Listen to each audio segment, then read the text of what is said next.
You know, I have a plan that maybe I should order in some pizza.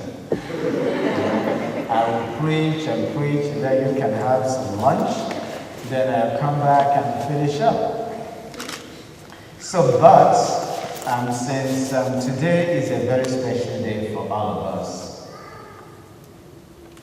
even if I want to preach for 3 hours, I don't really think I have anything to say for 3 hours. Because Aliena and Ara have become my very good friends. And I don't really know if there is anything I know about marriage I haven't told them. So practically, I have shared with them practically everything I know about marriage. So, but what I'm thinking of, let me go back to the few points I already shared with you in case you have forgotten them, just to refresh your memory. You see, my friends, today you have come before your family, before your friends, to be united in the holy sacrament of marriage. And I strongly believe that for you to have a very successful marriage, there are 5 points you have to keep in mind. 5 good, solid points you have to keep in mind. The first point is this. For your marriage to be really, really, really successful,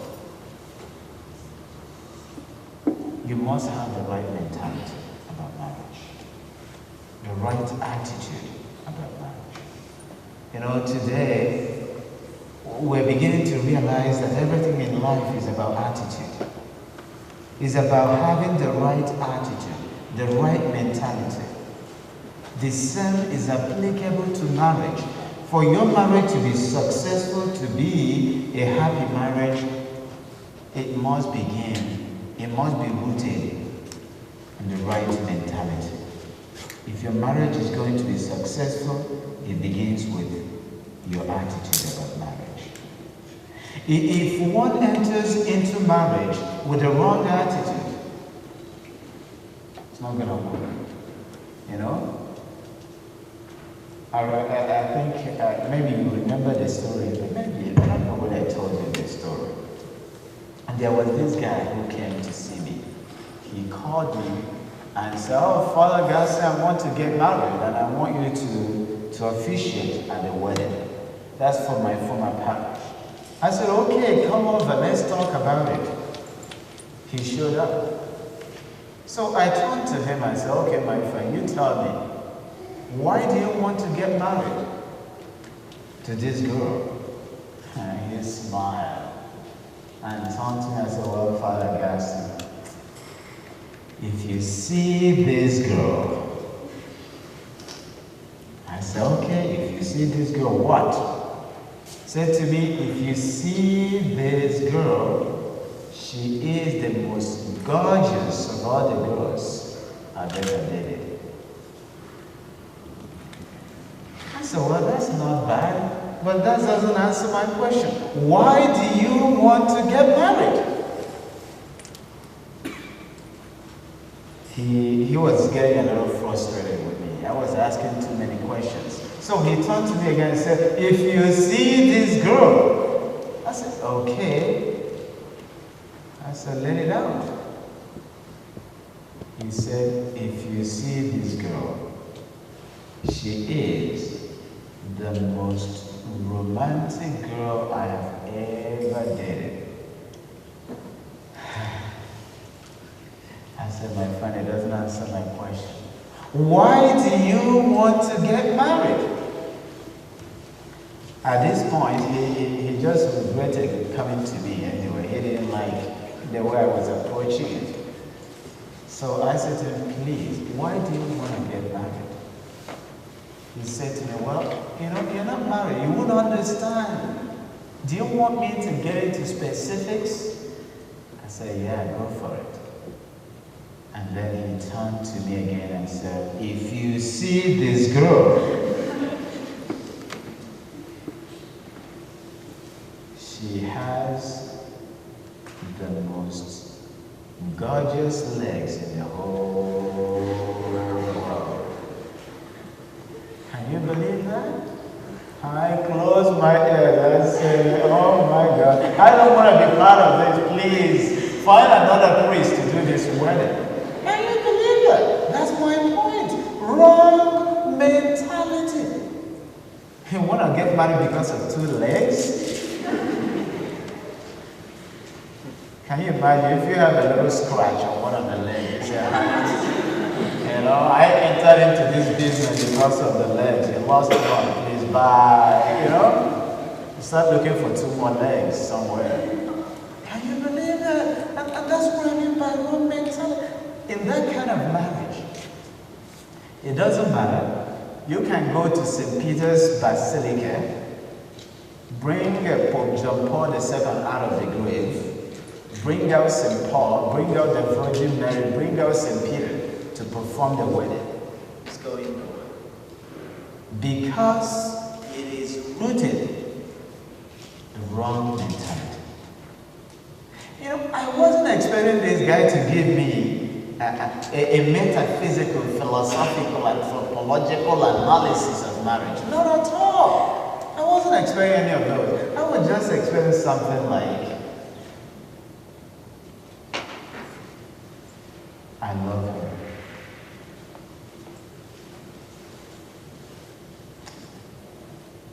I wish to spend the rest of my life with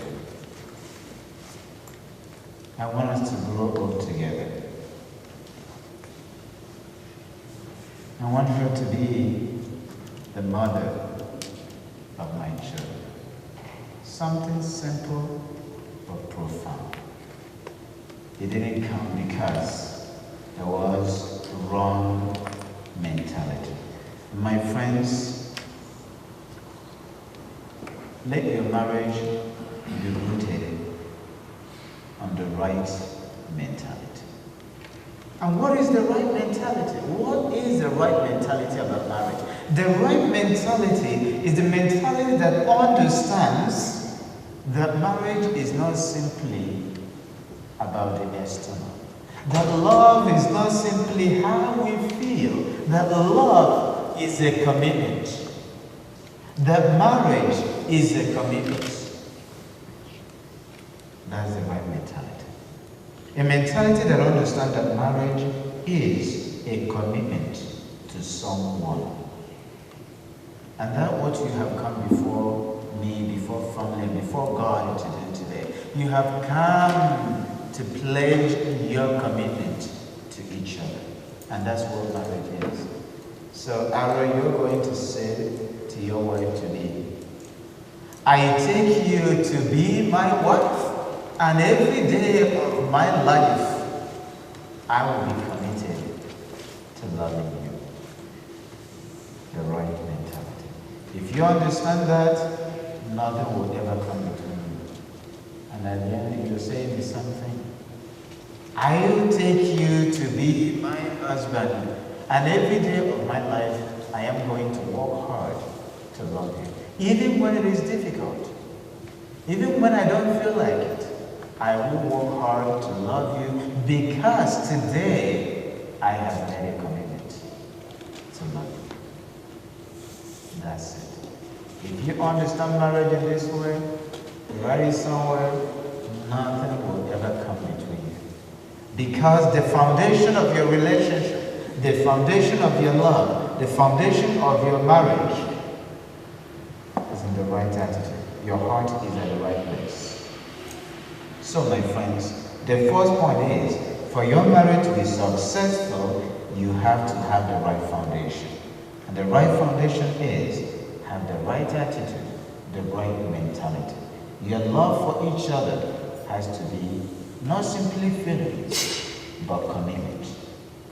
Your love has to become commitment. Commitment. Commitment. That's it. The second point, for your marriage to be really, really, really successful, never take each other for granted. Never, never take your relationship for granted. You see, in Canada, we take a lot of things for granted. You know, the good life we enjoy, the peace of mind we enjoy, the beautiful environment, everything we take them for granted. If you want your marriage to last and to have a happy home, never take your marriage for granted. Never take your relation, don't take each other for granted. Spend time with each other. Don't make excuses. We do a lot of that in Canada. Well, I'm so busy with work, you know. I'm so busy with kids. I'm busy with studies. Don't be too busy. Your marriage, your relationship always has to be the first priority, and everything else has to be built around it. From your kids, to your job, to everything. Your relationship first, your children will be happy because you're happy. And remember, even little kids today know how to preserve something that means a lot to them. So if your marriage means a lot to you, if your relationship means a lot to you, preserve it, protect it, work on it, invest in it, put energy, put effort, put whatever, your whole heart into it. And it will last. It will survive every obstacle. Become best of friends. Become best friends. Appreciate each other as a gift from God. Even when it is difficult, always appreciate having each other around. Enjoy the company of each other. When you do this, your love will continue to grow and your marriage will continue to blossom. The third point. For your marriage to be really successful, you have to communicate. Communication is important in any relationship. In any relationship, you have to communicate. Don't say, oh, I don't really like to talk. Communication is not only about talking, it's also about listening. It's also about being there. It's also about doing the right thing. It's about body language. It's about showing that you care. Communicate. Communicate. And some of us guys, sometimes we don't want to talk about it, We just don't want, we guys, we just, certain things that we don't need to talk about. I know! I am the man, I know, we men, we know it all. Not in marriage. It doesn't work in marriage. Marriage, you have to talk. You have to communicate.